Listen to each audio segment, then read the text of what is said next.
Because of the crazy influences in this world, sometimes you have to center yourself on God. I mean, you should, ideally speaking, stay centered all the time. But we know it doesn't necessarily happen. And even if you're well practiced at knowing God, at staying centered on God, at staying in God, you still have to make an effort sometimes to get yourself centered back on God. I'm not talking about an effort that takes all day long. I'm talking about an effort that just takes you taking a moment to stop. And it could even be like a whole morning like this, where I'm out in the woods and I'm walking. And I'm going to center myself on God as I do it. Because that's what I'm out here for, really. And then when you're there, you stay there. And that's what I love about this, is it's not that you're getting closer and closer and closer to God, because you're not. There's a point where you are here with Him, where you're there. Where is there? There is in your heart. That's why it's not infinite. That's why it's a finite place. That's why it's a definite, you are centered on Him now. You're with Him in your heart. How do you do it? You just look to Him where He lives, where He is. You stay in Him. Staying centered. What is centering? What do I mean by centering? I don't think it's any more complicated than anything I've already said. I don't know if I could make it any more specific. You know, it's not like a certain thing you're doing. It's just getting your own stuff out of the way so you can just talk to God. See, the stuff that gets in the way is your doubts. It's your feelings of inadequacy. Things like that. That's where I'm talking about looking into the root of that dark corner in order to shine the darkness out of it, because that He'll help you. He'll show you that He's completely there, completely real, and there's nothing between you. There's nothing really actually between you except your own feelings of inadequacy or doubt about who He is or that He'll be there. That's the only thing that separates you from God. But He is an expert at dispelling those crazy doubts. I like how He does it too, because mostly how He'll do it is He'll show you who He is. He'll show you Himself inside you. He'll show you what it's like to connect with Him, and then you got to build on that next time you come to Him. You got to build every real experience you've had with Him that you know of. He's building on that to show you more and more who He is inside. Until you come to that place where you're completely convinced that He's there. And then once you know that in your head, then it'll help convince your heart as well. You might know that as a fact of knowledge that He's there. But to convince your heart is to see Him and know Him in your heart. It's to have an experience with Him in your heart. And then it's like Maya Angelou said. I love this, where she said, when someone shows you who they are, believe them. And she meant it in a different context. But it sure applies to God as well. When God shows you who He is, believe Him. When you have that experience, believe it. Realize it's Him that's speaking to you. Realize it's Him that you're feeling.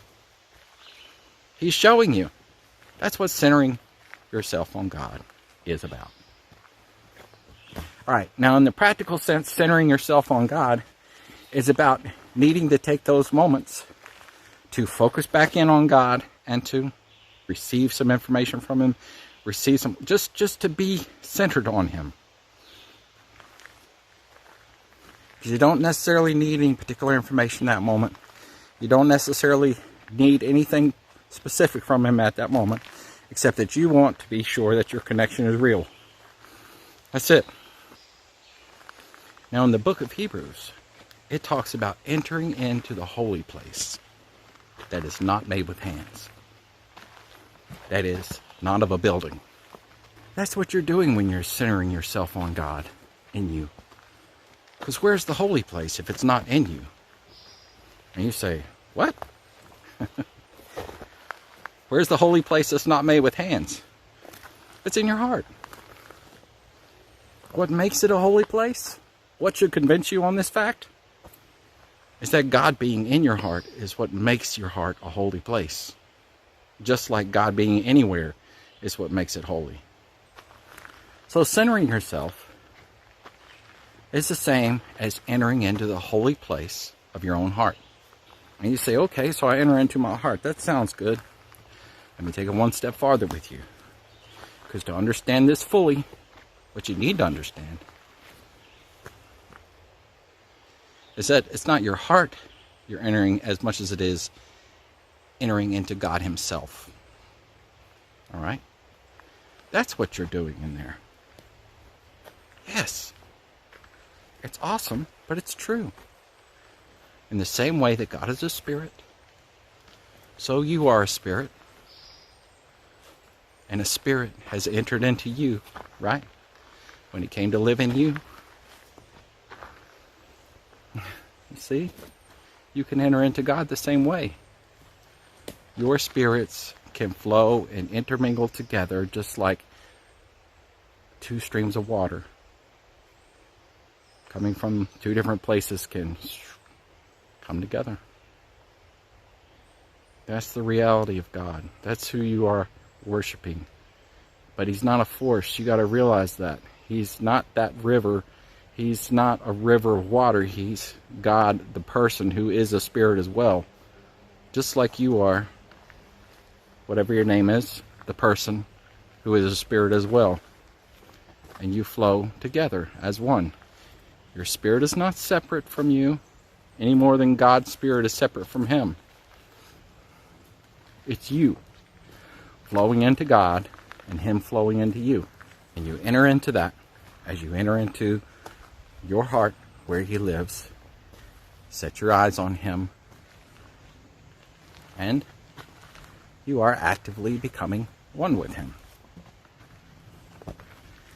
But the reason that you can say that you are one with him is not because you're doing that. It's because he has already made that a finished work by coming to live in you. He has changed things.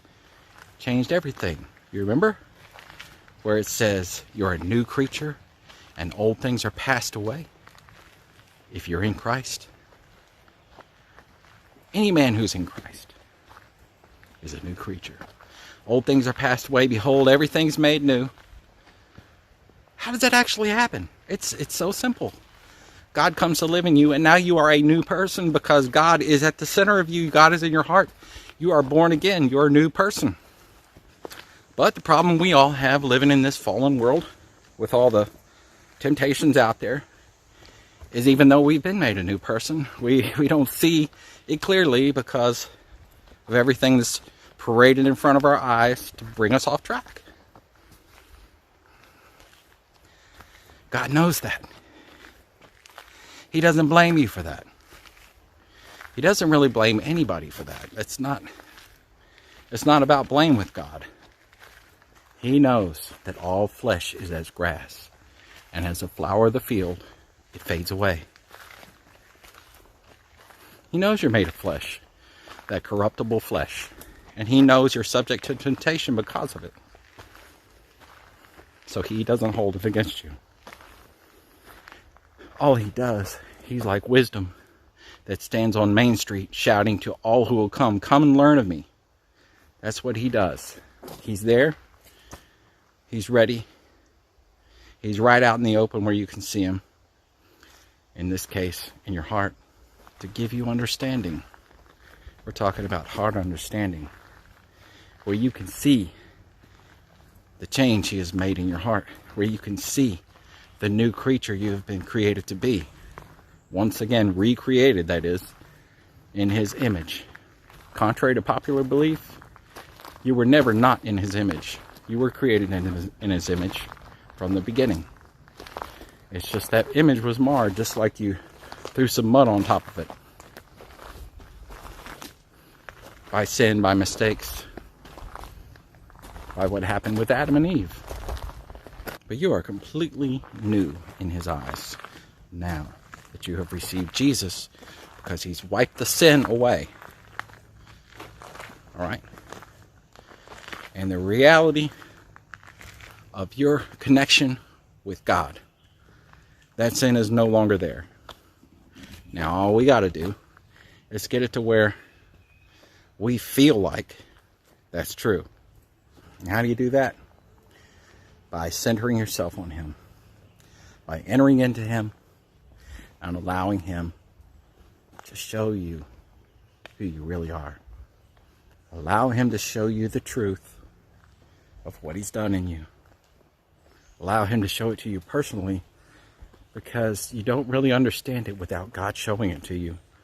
It's something that's happened so completely within your heart, right? Where nobody can see but you, and where only you experience it, that nobody can translate it to you with words,